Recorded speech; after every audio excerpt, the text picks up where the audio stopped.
अस्सलामुअलैकुम वरहमतुल्लाहि वबरकातुहू। आज की हमारी ये जो रूहानी क्लास है, जो कि हम वीकली तौर पे आपसे डिस्कस करते हैं, आज मैं आप लोगों से बात करना चाहता हूँ एक शैतानी शैतान के मुताल्लिक़ या सिफलियात के मुताल्लिक़। आम तौर पे हमें ये बात सुनने को मिलती है कि फ़लाँ ने जादू कर दिया, फ़लाँ ने जादू कर दिया, या किसी ने काला जादू कर दिया। आम तौर पे जो बाज़ार में ढोंगी फ्राडिया आमिलीन बैठे हैं, वो इस चीज़ को ऐसे देखते हैं कि हमें काले इल्म के नाम पर डराते हैं कि फ़लाँ ने काला इल्म कर दिया, फ़लाँ ने काला इल्म कर दिया, और इस नाम से वो डरा के और हमसे पैसे लूटते हैं वो।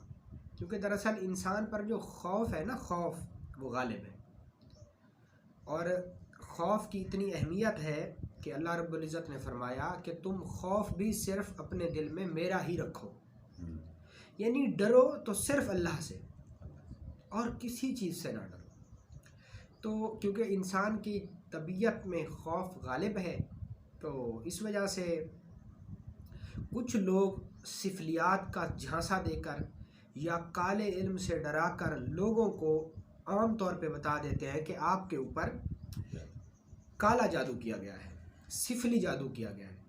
तो इसी सिलसिले की हकीकत को बताने के लिए हम अक्सर व बेशतर आपसे चंद ऐसी बातें, चंद ऐसे लेक्चर्स आपके लिए लेके आते हैं कि जिसमें हम आपको बता सकें कि काला इल्म होता कैसे है। अल्लाह रब्बुल इज़्ज़त माफ़ फरमाए, इसमें हमारी नीयत ये नहीं है कि मैं आप लोगों को काला इल्म सिखा रहा हूँ। मैं तो इस इल्म के मुतालिक जानता भी नहीं हूँ और ना ही मैं जानना चाहता हूँ, क्योंकि मेरे लिए अल्लाह और उसके रसूल का बताया हुआ इल्म काफ़ी है। हस्बी अल्लाह व निअमल वकील, मैं अपने लिए, अपने दुनियावी अमरों के लिए अल्लाह को काफ़ी समझता हूँ। बाकी रहा इस इल्म का ताल्लुक़, वो एक जानकारी और एज ए नॉलेज, यानी हमें पता होना चाहिए कि ये इल्म कैसे होता है और इस इल्म की हकीकत क्या है। और जब मेरे सामने कोई मरीज़ आके, क्योंकि मैं एक रूहानी मालिज भी हूँ, होम्योपैथिक डॉक्टर भी हूँ और एक हकीम भी हूँ, तो मेरे पास मुख्तलिफ़ लोग आते हैं अपने इलाज के सिलसिले में। तो मेरे पास लोग आते हैं और वो बड़े कॉन्फिडेंस से बता देते हैं कि हम पर किसी ने काला जादू करवा रखा है, तो आप हमारा उस चीज़ का इलाज कर दें। तो मैं उन लोगों से बता देना चाहता हूँ कि काला इल्म क्या है और उसकी हकीकत क्या है। ये ज़रा आप मेरा लेक्चर सुने ताकि आपको महसूस हो जाए कि काला इल्म होता क्या है और ये होता कैसे है। अब बताने वाले ने तो आपको मिनट में बता दिया कि आप पर काला इल्म है। दरअसल वो तो इसलिए बता रहा है क्योंकि वो आपसे पैसे लेना चाहता है और आप उसको ऐसे पैसे देंगे नहीं, तो वो आपको वर्गला के, परेशान करके, क्योंकि इंसान की तबीयत में डर गालिब है, तो इंसान फिर अपने अंजाम से डर कर पैसे देता है ताकि वो काले इल्म की शयातीनी असरात या नेगेटिव एनर्जी से ख़ुद को महफूज रख सके। तो अक्सर लोगों से आपने सुना होगा कि आप पर किसी ने काला भैरव छोड़ दिया है। तो उसी की हकीकत को लिए मैं आज आपसे बात करना चाहता हूँ हिंदुस्तानी खूनी खबीस काल भैरव के मुताल्लिक़ कि काल भैरव क्या है। देखें, हिंदू इल्म के अनुसार, हिंदू इल्म के मुताबिक भगवान शिव या महादेव, उससे बड़ा कोई उनके यहाँ काबिल परस्तिश नहीं है। इससे बढ़ के वो, इस महादेव से बढ़ के वो किसी को भी नहीं पूछते। तो हुआ ऐसे कि ये भगवान शिव जो उन्होंने बना रखा है, ये कोई भगवान शगवान नहीं है, ये खुद हिंदू भी मानते हैं। ये इस चीज़ को खुद हिंदू भी तस्लीम करते हैं और उनकी किताबों में भी ये चीज़ लिखी हुई है कि भगवान शिव जो था वो एक साधारण मनुष्य था, वो आपकी तरह, मेरी तरह एक इंसान था। तो उसने इतना जादू सीखा, इतना जादू सीखा और इतनी शक्तियों को अपने वश में किया। असल में हिंदू धर्म की एक कमज़ोरी ये भी है कि अगर उनके यहाँ कोई महात्मा, कोई साधु, कोई संत, कोई ज्ञानी ज्ञान प्राप्त करता है या कोई सिद्धि पाता है, यानी किसी बड़ी चीज़ को अपने वश में कर लेता है और लोगों की समस्याओं का समाधान करता है, तो हिंदू इल्म उसको आहिस्ता आहिस्ता लाई के परस्तिश ले लेते हैं, यानी उसकी पूजा शुरू कर देते हैं। उनके यहाँ हर वो चीज़ खुदा समझी जाती है जिससे नफ़ा या नुकसान हो। तो फिर वो क्या करते हैं कि उसकी फ़ोटो घरों घरों में लगाना शुरू कर देते हैं। फिर जब वो मर जाता है तो उसकी मूर्ति बना देते हैं पूरी, और फिर उसी का नाम लेके उससे अपनी मदद तलब करना शुरू कर देते हैं। तो सेम बिल्कुल इसी तरीके से भगवान शिव या महादेव ने या विष्णु जी ने जब बहुत सारी शयातीनी ताकतों को उस बंदे ने अपने वश में कर लिया तो लोगों ने उसकी पूजा शुरू कर दी। भगवान शिव अघोरी रूप है, वो अघोरी भी थे। तो हुआ ऐसे कि अब भगवान शिव या महादेव को किसी से प्यार हो गया। किससे? एक राजा दक्ष था, उसकी लड़की से। उसकी बेटी से जब उसको प्यार हुआ तो उसने उसके लिए रिश्ता भेजा। तो उस राजा ने उस रिश्ते के देने से इनकार कर दिया।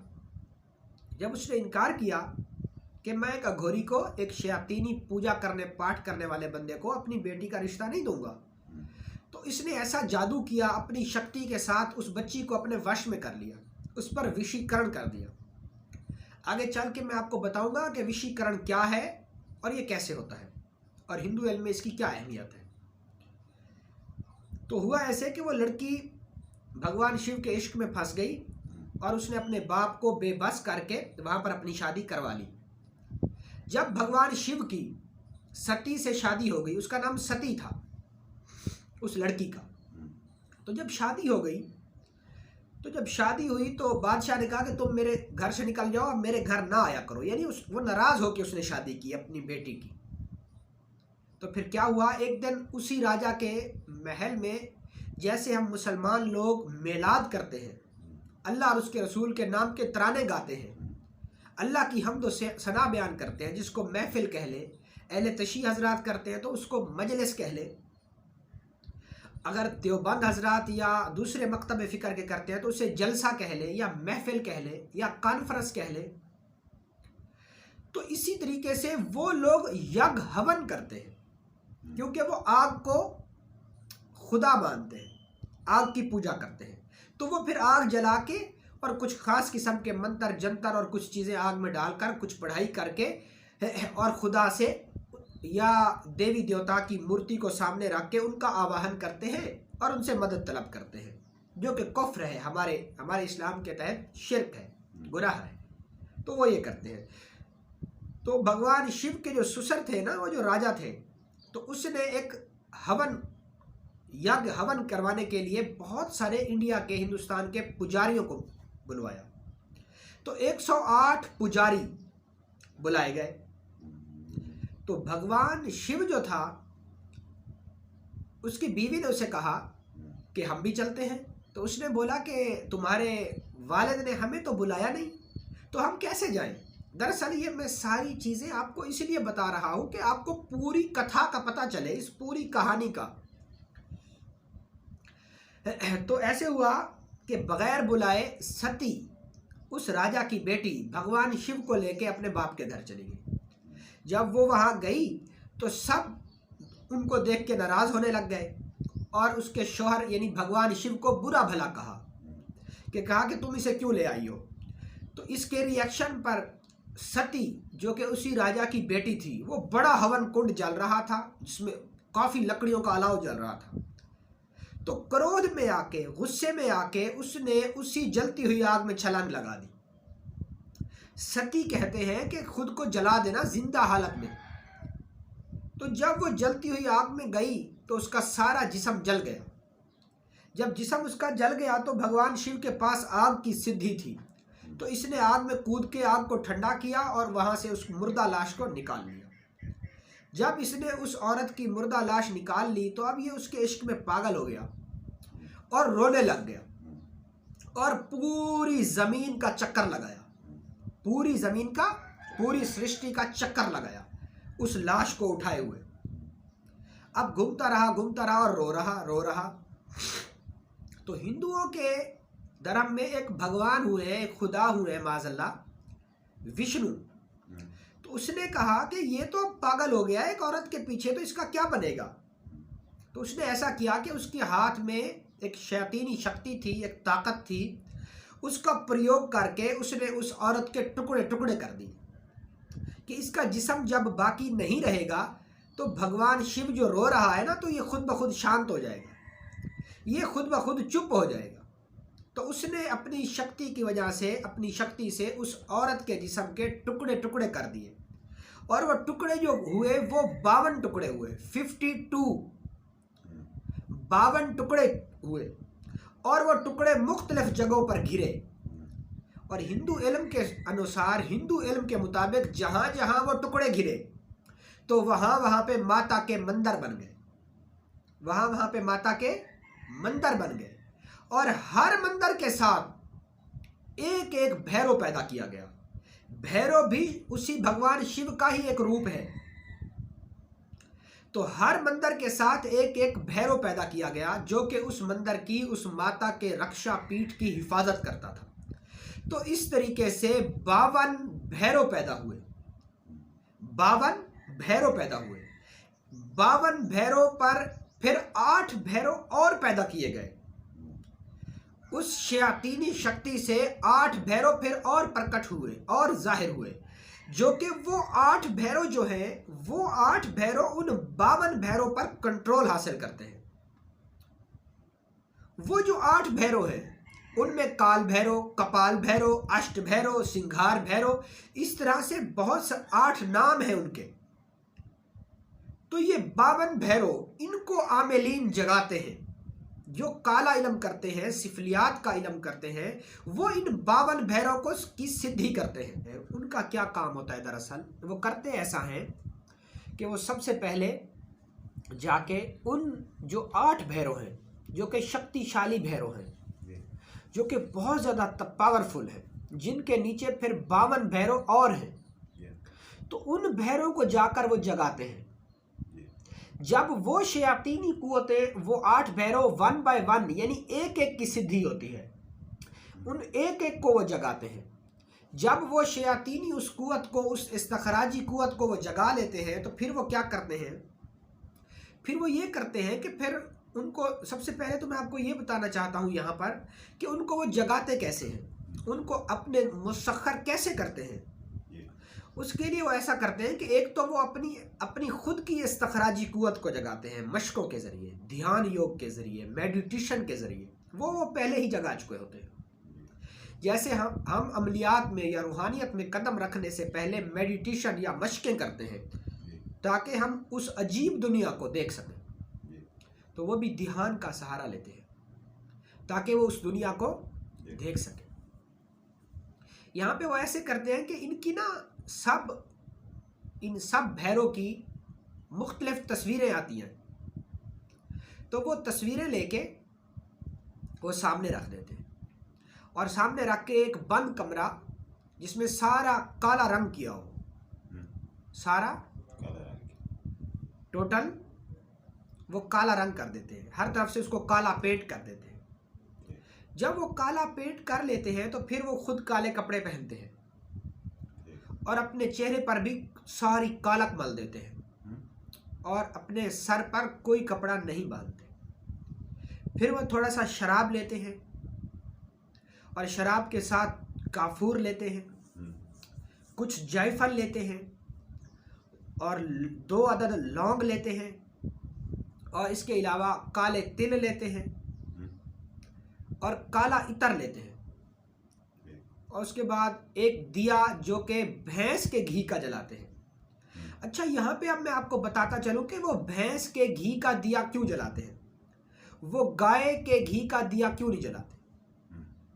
उसकी वजह ये होती है दरअसल क्योंकि भैंस का रंग काला होता है, तो वो भैंस के घी से दीपक जला के उस मूर्ति के सामने रख देते हैं जो कि उस शैतान की होती है, उस काल भैरव की होती है।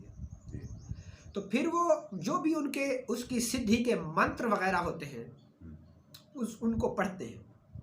वो लगभग 108 होते हैं, तो वो 108 दफ़ा उस चीज़ का ध्यान लगा के उस शयातीनी इस्तखराजी कुव्वत को बुलाने का, उसको आह्वान करते हैं कि ये सब कुछ हम तुम्हारे लिए कर रहे हैं, तो आप हमसे खुश होकर हमारे मंत्र शक्ति और हमारी मेडिटेशन और हमारी इस्तखराजी कुव्वत की वजह से या उन सारी चीज़ों को लेके वो एक एटमॉस्फेयर बनाते हैं जिससे वो चीज़ें दूर से उनकी तरफ खींची चली आती हैं।